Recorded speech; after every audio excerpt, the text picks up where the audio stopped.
Hey everybody, welcome back to my channel, or welcome to my channel. I'm Royce Phillips Jr. We talk about saxophone, music, musicianship, the masters of the instrument, and anything else that's related to music and music philosophy. Today I want to talk to you about an app that I use all the time that helps me transcribe a little quicker, a little easier, and with a lot less frustration than trying to do it on YouTube or on your Spotify or Apple Music program by sliding around. And let's just dig right in. The app that I use on my phone, so we're going to talk about the phone app, is the amazing Slowdowner. This app is also can be used on your desktop computer as well, but today we're going to talk about it on the iPhone. If you have an iPhone or any other Apple product like an iPad, you can use this app. Now the thing is, whatever you save on one device will not transfer to the other device, but if that's not an issue for you, then let's move forward, because I got to tell you, this app is one of my favorite apps to use in my daily practice routine. Now, there are a couple caveats to using this app. The easiest and best way to use it would be if you own the MP3 itself. You can just import it right into it and easily just start working right away without any sort of limitations. But if you don't have the MP3, you are able to do it with an Apple Music account. They used to do it with Spotify, but I guess that contract went out. So if you have Apple Music like I do, you can use this app right away and just kind of use all that music. So either you have the MP3 or use Apple Music. That is how you'll be able to best use this app. Third caveat, this app is not free. They have a light version that is free, but you are extremely limited in what you're able to do, and it is not fun. I would recommend getting the full version of the amazing Slowdowner, and it is not free, but it's also, I don't think, too expensive. It's a one-time payment of $14.99 with tax. It's about $16, and I would highly recommend getting it. It is one of the tools that I use every single day in most of my transcriptions. It is definitely a great tool to pay for. It is relatively inexpensive, and so if you want a tool to assist you in your transcribing and hopefully assist you in being able to transcribe more efficiently and more quickly, I would highly recommend getting it. Now, the reason why I like this app so much is previously, years ago, either if you were doing something off of a CD or an MP3 or even cassette or whatever, you had to manually slide it back to keep going back to the section that you keep working on. So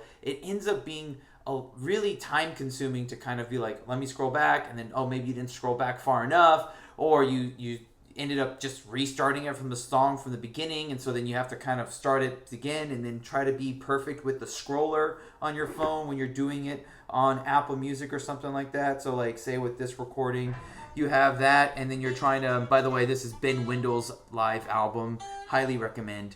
But you see how you have to slide that, and it gets kind of annoying to have to keep sliding back and forth with that. And so what I like about the amazing Slowdowner is the ability to just loop a section over and over and over and over again, and not having to go back to my phone and manually slide it back with my finger or try to hold the rewind back button just enough to get it to the spot that I would like. So I'm going to show you how I do that and give you some reasons why I also really enjoy this app as well. The reason why I like using this app so much is that you can customize the way you want to learn whatever piece of music that will help best serve you. I love the ability to loop a section and just have it go on repeat as many times as possible until I feel like I've locked it in.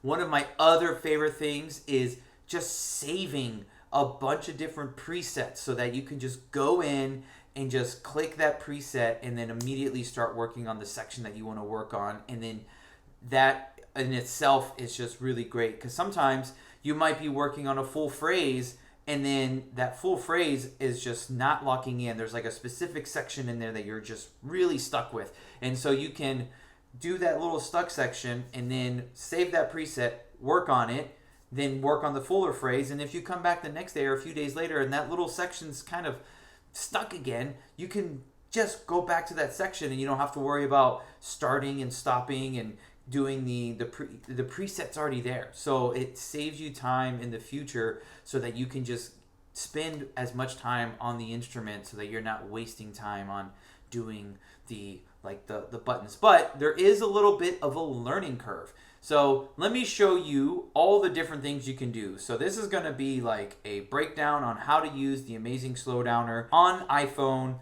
right now. I'm not sure how it works on Android, but I know they have it on desktop as well, but this is going to be kind of an iPhone tutorial. So let's get into how to use this app. Now, the app that I use is the Amazing Slowdowner. And if you're looking to import a song that you own of an MP3 that you have purchased, you could just go to Import Song, Music Library, and then go to the artist. And if you don't have the actual song on your track and you try to do it through Apple Music, it will actually give you a warning and saying, hey, we can't do this. You're not doing that. That's not how it's done. So I'm going to show you how to import a song. It is super easy. We're going to do Justin Vasquez because he's an album that I actually own. His album Triptych. Highly recommend. Check it out. And let's do his song, End of the Day. It's a beautiful tune. And there it is.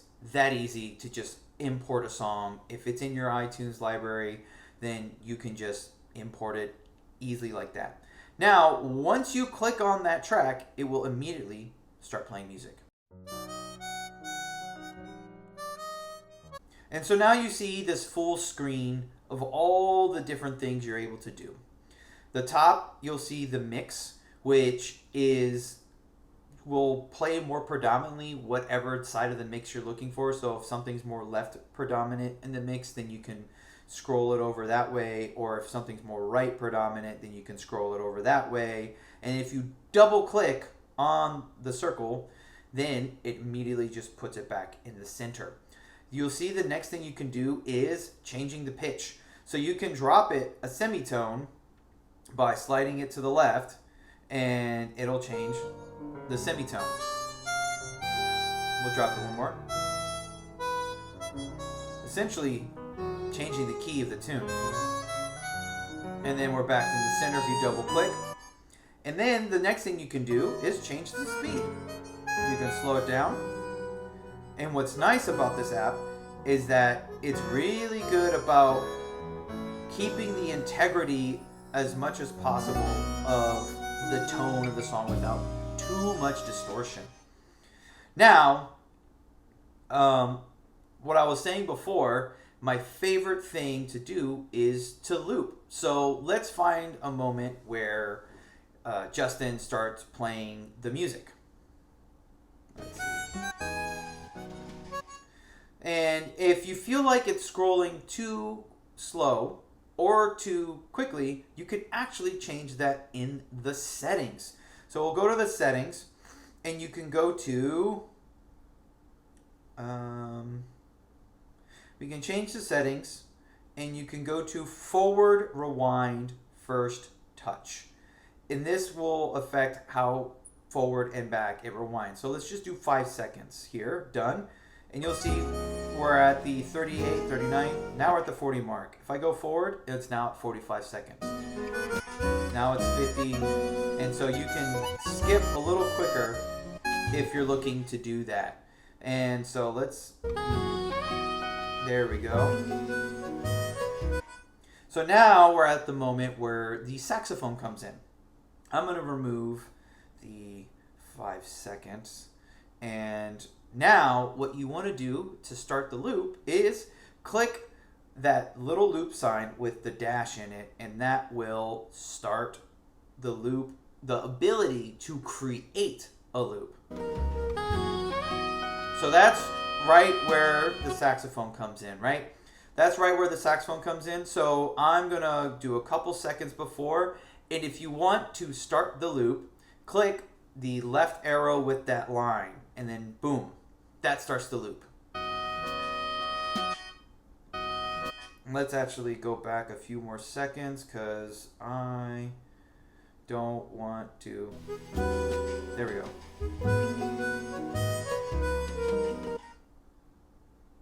Oops, too much.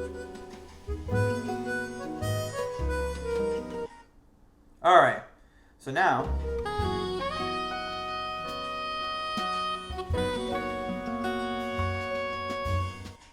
So say I just want to do that phrase right there. And now, if you want to create the end of that loop, you just hit the right arrow with the line. And now you've created that loop.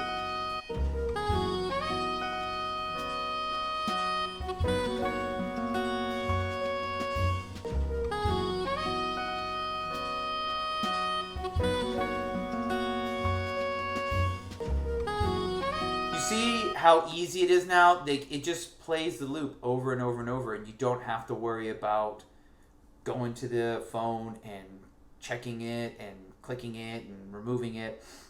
And so now this is the next best part of creating that loop, saving a presetted loop. So if you want to save the presetted loop, you'll see that floppy disk, which a floppy disk, if for those of you that are a lot younger and have not used old computers, a floppy disk was previously what you used to save information, but it's that arrow and the arrow with the floppy disk. You just click that, and now you can store the loop here and say, this is sax intro, and accept, and then you'll store the loop. Done. And there it is. And now you've stored your first loop so that every time you want to go back to that sax intro, you can just go to that save section, click that, and then push play. Let's say you want to double the length of that loop. You just hit that X2, and then the loop has doubled. Now you can see on the second hand that it went from 6 seconds to 13 seconds. So, and if you want to remove half of it, just click that half symbol. So now you see that 6 seconds is now 13 seconds. Now you can see that 13 seconds is down to 6 seconds. So say you got that first phrase, 2x.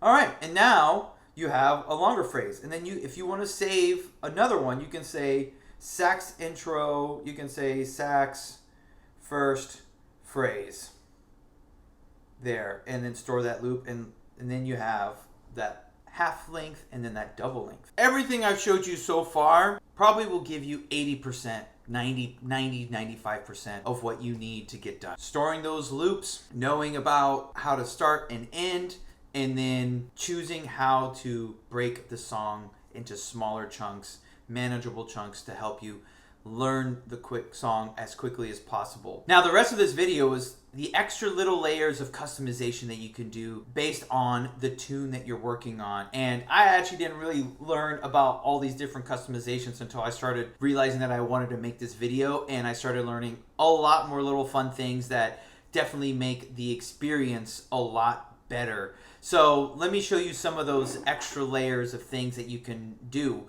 So one of the fun things that you can do is, say you're starting on a phrase or starting on a part of a song that is right at the top, or it's pretty quick and you need to have a few seconds before you actually get to play that, get the instrument in your hand.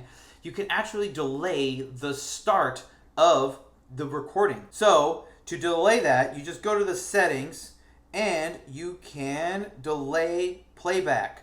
So if you need a few seconds, 2 seconds to get the ability to push play and then get that horn in your mouth, delay it by 2 seconds, and then it'll give you 2 seconds. There it is. You're gonna stop it. We'll start from the beginning. And there it is.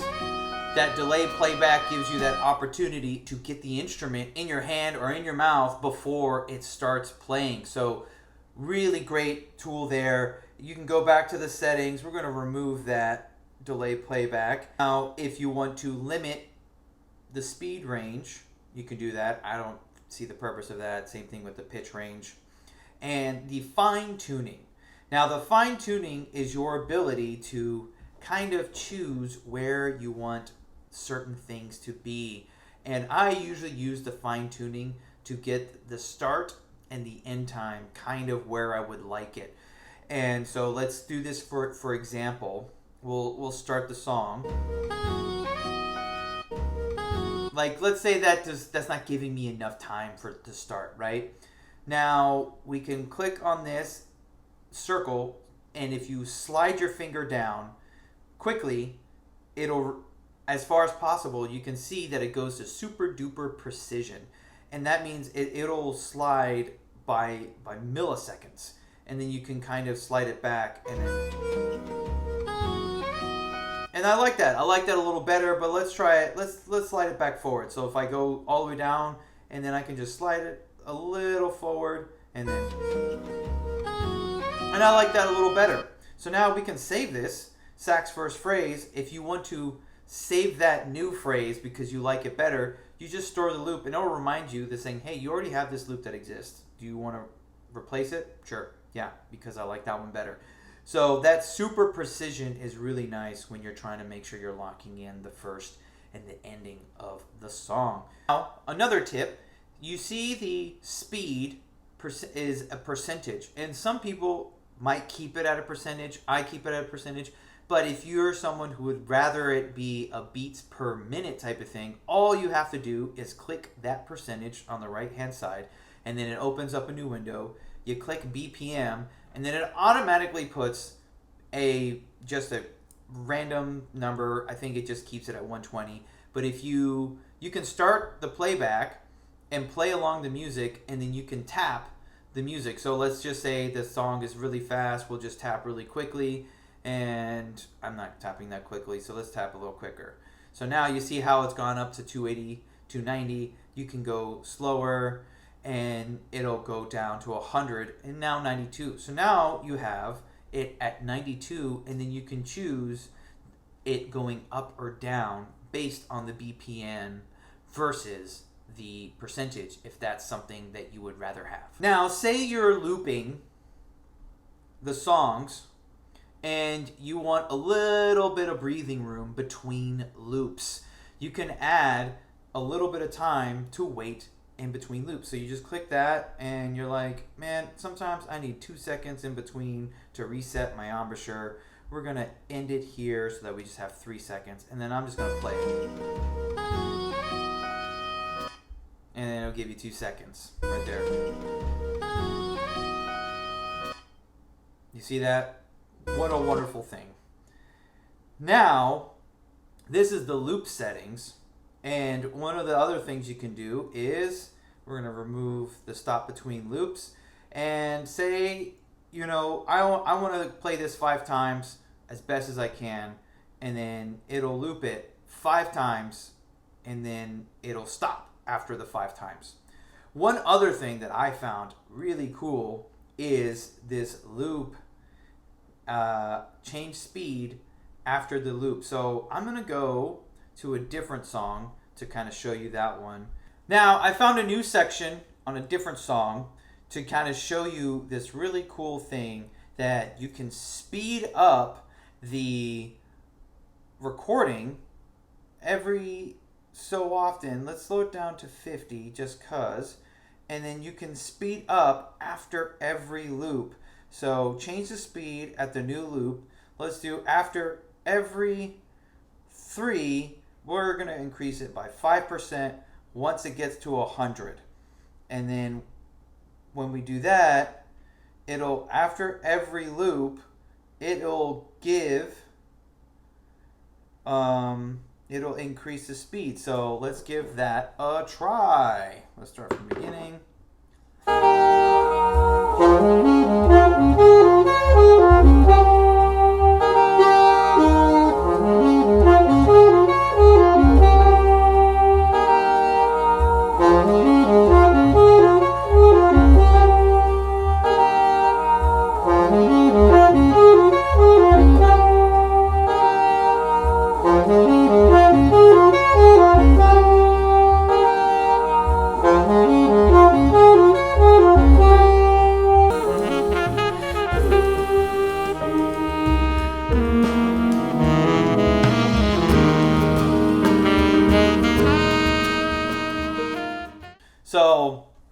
had quite a few little miss-ups there. I was just lost concentration, but just an example of how you can create this loop to speed up if you want to do 3 times, 5 times. I did 3 times just so it wasn't forever. All right, well, this concludes this video of how to use the amazing slowdowner. I highly recommend getting the app if transcribing or learning sections of songs is something you do often. It'll help solidify smaller sections so that you can just bit by bit learn a small section, increase the size, learn a small section, increase the size, go back, go forward, and you can save presets so that you can save the time to get there right away versus trying to scroll and find where was that section I was working on again. You can update how you want the playback settings to be. You can speed it up, slow it down. You can add time in between. You can update how the loops are. So this is kind of a big breakdown on how to use that app. I hope this is useful to you, and if it is, please give me a like. Click that subscribe button because there will be more videos coming your way. And by the way, if you're enjoying my content and if you're enjoying some of the things that I'm sharing, I have a newsletter where I send out 1 tip, my latest YouTube video, and 1 album of the week. And it's that top link just down below to join my newsletter, just to keep up with me, what I'm doing, what things I'm checking out, little tips here and there, and hopefully you'll find a new album that you enjoy. I might recommend the Justin Vasquez album for this week's newsletter. So thank you so much for watching my video. I do appreciate it. If there's anything else you'd like me to talk about, please leave a comment down below, and I'll see you next time.